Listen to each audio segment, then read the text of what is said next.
All right, let's dive in. You're picturing it, right? That gorgeous saltwater tank, the blues, the corals, maybe a little fish darting around.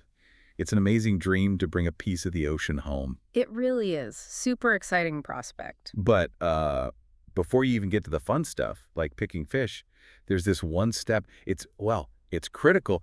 And honestly, so many people kind of gloss over it. They really do. And getting it wrong at the start can just make everything harder down the road. Exactly. And the material we've been looking through, all the notes and articles you sent over, they really hammer this home. It's placement. Placement. It sounds almost too simple, doesn't it? Just, find a spot. But yeah, digging into this stuff, it's clear the where is just as important as the how if you want that tank to thrive. Totally. It's definitely not just about aesthetics, like where it fits the furniture. So our mission today, using all this great info, is basically to pull out the must-knows about placement and that initial setup. Yeah, help you sidestep the common mistakes, the frustrating bits, and hopefully get you set up for success, like right from day one. Okay, so let's really dig into this placement thing. Why is it so foundational? Well, the consensus in the material is that where you put that tank, it literally impacts, well, everything. Water stability, fish health, how easy or, frankly, how much of a pain maintenance is going to be. And your enjoyment, ultimately. And your enjoyment, exactly. If it's a constant battle, it's not much fun. I like the analogy in there thinking of the tank like a delicate houseplant. Oh, yeah, that was a good one. You wouldn't put a sensitive plant in direct sun all day or right by a freezing window, would you? Nope. It needs the right spot. Hmm. And a saltwater tank, it's like that, but, dial it up to 11. Way more sensitive. So what are the key factors for finding that right environment? The notes laid out a bunch. First one sounds like a biggie. Weight and stability. Huge. And yeah, it catches people out. Water seriously heavy, like 8.34 pounds per gallon. Wow. So if you're thinking about, say, a 75-gallon tank, which isn't enormous, Pretty standard size, yeah. by the time you add the rock, the sand, the equipment, the material says you're easily looking at over 800 pounds. 800 pounds. Okay, yeah, that's significant. It really is, concentrated in one small footprint. So, rule number one, you absolutely need a sturdy, level stand that is specifically designed for that kind of weight, not just any nice-looking cabinet. Right. And leveling is key too, I imagine. Crucial. An uneven tank puts stress on the seams. And if you're thinking about putting it on an upper floor or maybe in an older house, Yeah. the strong advice is talk to a contractor. Seriously. Just to be safe. Better safe than sorry with that much weight. Definitely. And the notes mention looking for load-bearing walls if possible. They're sort of your friend here, helping distribute that weight properly. Good tip. Okay, so the floor's solid, the stand is level. What's next? Light seems to be a major one. The algae monster. Yeah, it earns the name. Direct sunlight is basically algae fuel. The notes are really clear. It'll likely turn your tank into, well, green soup. Nobody wants that. And maybe even worse, it causes these wild temperature swings during the day, like a mini greenhouse. That's incredibly stressful for marine life, deadly even. But indirect light is the way to go. Indirect natural light is ideal, yeah. And you need to position the tank so your artificial lights, which you'll definitely need, can work properly without fighting sun glare or adding more heat. Makes sense. Okay, let's talk practicalities. Access. Getting to the tank. Oh, this is huge for just like your sanity. Think about the routine stuff. Feeding every day, checking salinity, topping off evaporated water. Water changes, cleaning the glass. Exactly. All those regular tasks. If you've wedged the tank into some super tight corner where you can barely reach the back or the sides, It becomes a massive chore. it really does. You want easy, comfortable access. Simple as that. And that access isn't just for the tank itself, right? It's for the gear, too. Absolutely. Your filters, your skimmer, heater, any auto top-off system, all that equipment needs checking, cleaning, sometimes fixing. So you need clearance behind the tank, below it in the stand, wherever the gear is, so you can actually get your hands in there. Which brings us to power and safety. Saltwater and electricity, not a great mix. Definitely not. The guidance here is super clear and non-negotiable, really. Place the tank near grounded outlets. Use drip loops. Explain the drip loop again. Yeah, it's simple but vital. You let the power cord dip down below the level of the outlet before it goes up into the socket. So if any water happens to trickle down the cord. It drips off onto the floor, not into the electrical outlet. Exactly. And definitely use good surge protectors. And GFCI outlets are a must-have. Those are the ones with the little test and reset button. Right, the ones that trip instantly if they sense any current going where it shouldn't, like through water. Precisely. Oh. And the notes explicitly say, avoid extension cords if at all possible. Too risky. Got it. Safety first, always. Okay, another environmental stressor mentioned, temperature swings. Yeah. Tanks hate instability. Marine life evolved in vast oceans where the temperature is incredibly stable, so avoid placing the tank right next to heating or AC vents. Or drafty doors, windows. Right. Those sudden shifts, even just a few degrees up or down quickly, can really stress fish and corals, potentially kill them. You want a spot in the room with a really stable ambient temperature. Okay. And what about noise and vibrations? I was a bit surprised by that one. Yeah, fish can get stressed by it. The material advises against putting the tank near things like washing machines, dishwashers, dryers, anything that rumbles a lot. Heavy foot traffic areas, too. Yeah. Like near stairs. Yep. Or subwoofers, areas where doors slam shut constantly. The notes even mention that strong vibrations can literally create little waves inside the tank. Wow, really? Creating waves. Okay, that paints a picture. It disrupts everything. So yeah, quieter's better. Now, you obviously want to see the tank. Eye level when you're sitting down is often suggested, right? Yeah, that's usually ideal for viewing. But you got to balance that visibility with traffic flow. Meaning, don't put it right in a narrow hallway where people are constantly squeezing past or, in the middle of a kid's playroom where it could get bumped or knocked. Right, stressful for the fish and potentially dangerous too. Spills, accidents. Exactly. It's just asking for trouble. And speaking of kids and pets too, any specific advice there? Definitely. Keep it out of reach. That sturdy stand we talked about needs to be non-tippable. Use a good lid or a screen mesh top. Protects curious cats from taking a swim. Protects the pets and protects the tank inhabitants from, let's say, unwanted interactions from outside. Good point. Okay, humidity. Saltwater tanks add moisture to the air, don't they? They definitely do, especially bigger tanks or ones without tight lids. So the advice is to watch for signs like condensation on windows nearby or maybe a musty, moldy smell developing in the room. And if you see that? You probably need better ventilation in that room, maybe open a window more often, or potentially look into getting a dehumidifier. Good airflow around the tank itself is also important to prevent salt creep. Ugh, salt creep. That crusty white stuff. That's the one. It can build up on the tank edges, stand, equipment, even nearby walls if the air is still and humid. Good airflow helps manage it. Okay. What if someone's planning on using a sump? That separate tank for equipment. Good question. That adds another placement layer. You need space for the sump itself, usually below or behind the main tank, and crucially, space to access everything in the sump easily. Polter socks, skimmer, heater. All that stuff needs regular maintenance too, and if it's a gravity-fed system, the relative height matters for the plumbing to work right. So yeah, plan for the sump's location and access from the start. And one last placement point, thinking about. Emergencies. Yeah, hopefully you never need it, but you have to be able to get to the tank quickly if something goes wrong. Power outage, a leak, pump failure. You need to be able to do a fast water change or unplug things fast. Right, so can you actually get buckets in and out easily? Can you reach the plugs without wrestling furniture? It needs to be accessible for those, moments too. Yeah. So putting it all together, weight, light, access, power, temp, noise, traffic, safety, humidity, sumps, emergencies.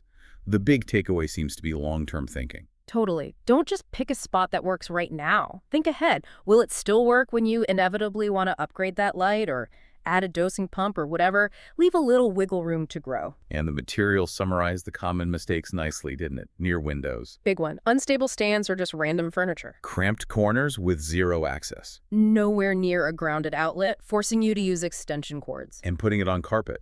I can personally attest saltwater spills on carpet are not fun. Not fun at all. So yeah, it's a really good checklist of what not to do based on all those factors we just discussed. Okay, perfect. We've really hammered home the where. Super important. Now let's shift. You found the spot. It checks all the boxes. How do you actually set up the tank? The how? Right, the next phase. The material walks through the essential steps pretty clearly. First up is picking your equipment.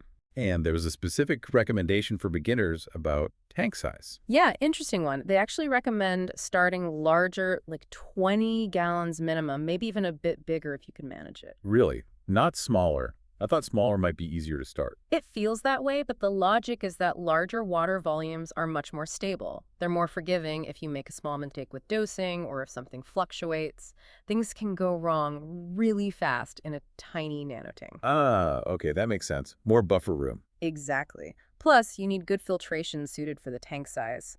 Definitely a protein skimmer that's key for pulling out dissolved gunk. Like fish waste and uneaten food before it breaks down. Precisely. Right. A reliable heater, aiming for that stable 75 to 80 degrees Fahrenheit. And of course, the right kind of lighting for whatever you plan to keep fish only is less demanding than a reef tank with corals. Got the gear. Next step.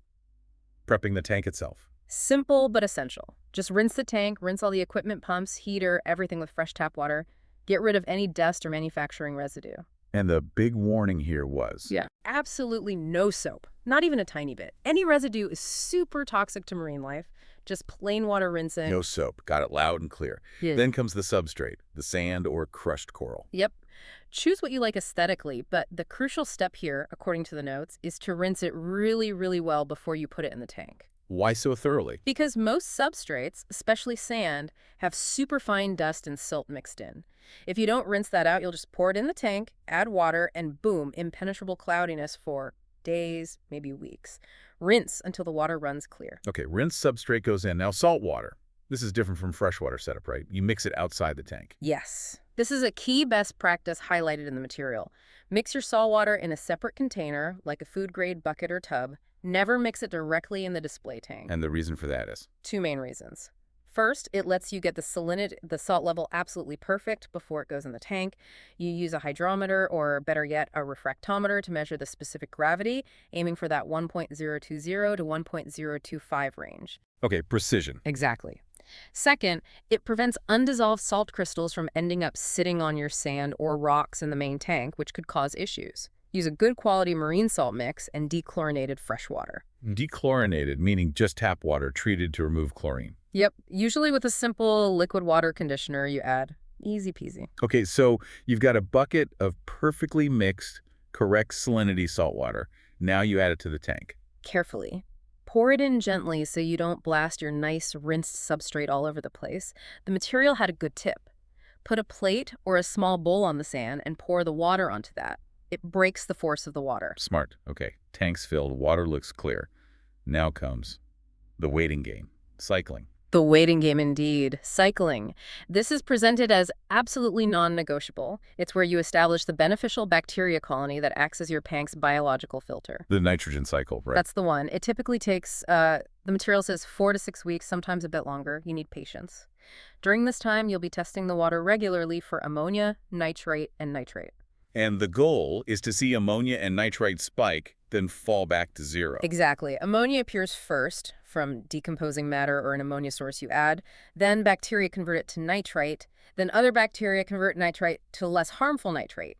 You must wait until both ammonia and nitrite consistently test at 0 ppm. Because they're super toxic to fish. Extremely toxic. Putting fish in before the cycle is complete is often fatal. Once ammonia and nitrite are 0 and you have some nitrate reading, your tank is cycled biologically. Okay. And often, people add live rock during or after cycling. Yes, live rock is usually added around this time. It's porous rock, often teeming with beneficial bacteria already, plus other cool microcritters. It massively boosts your biological filtration capacity and provides structure and hiding places. Makes the tank look more natural, too. Totally. Aquascaping with live rock is a big part of the fun. So only when that cycle is confirmed, complete zeros on ammonia and nitrite tests, then you can think about adding fish or corals. Correct. And even then, the advice is, go slow. Add just 1 or 2 hardy fish first. Let the biological filter adjust to the new bioload. Wait a week or 2. Test again, then maybe add another one. Don't just dump a whole bunch of fish in at once. Avoid overstocking, especially early on. Definitely. Patience is your friend throughout this whole process. And the final setup point the material emphasizes is that this isn't a one-and-done thing. Maintenance is ongoing. Absolutely critical. It's not like setting up furniture. A saltwater tank needs regular, consistent care.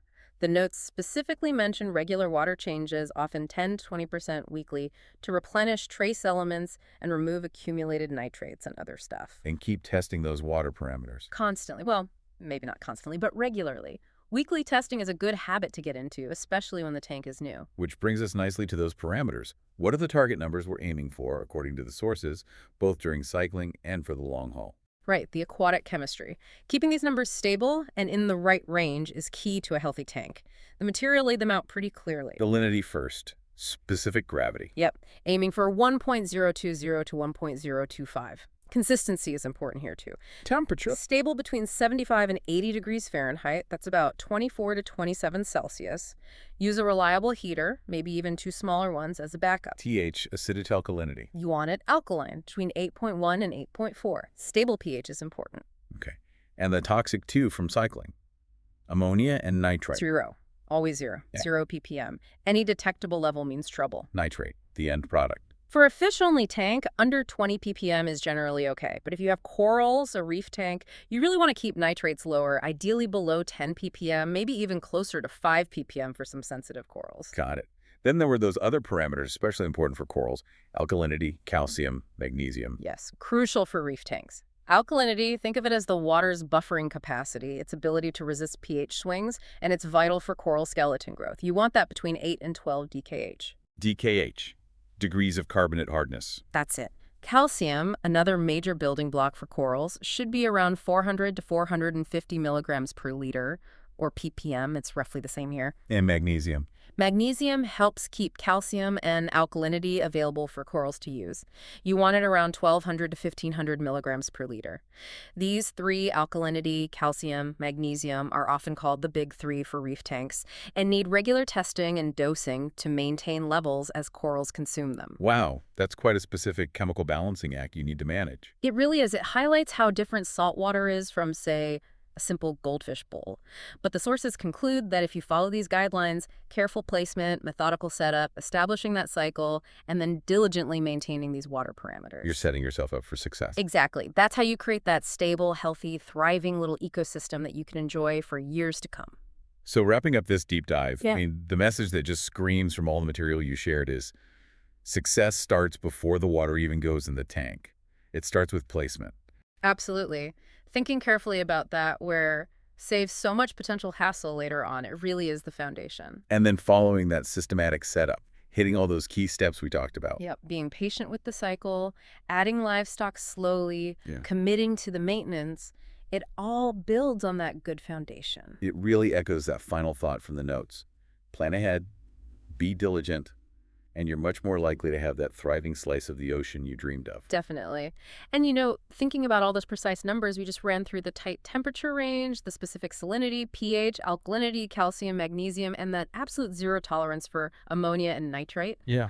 Doesn't needing that level of constant precision tell you something pretty amazing about just how intricate and, frankly, how delicate the balance of a healthy marine ecosystem really is? Even the tiny one you're trying to recreate in your living room makes you think, right?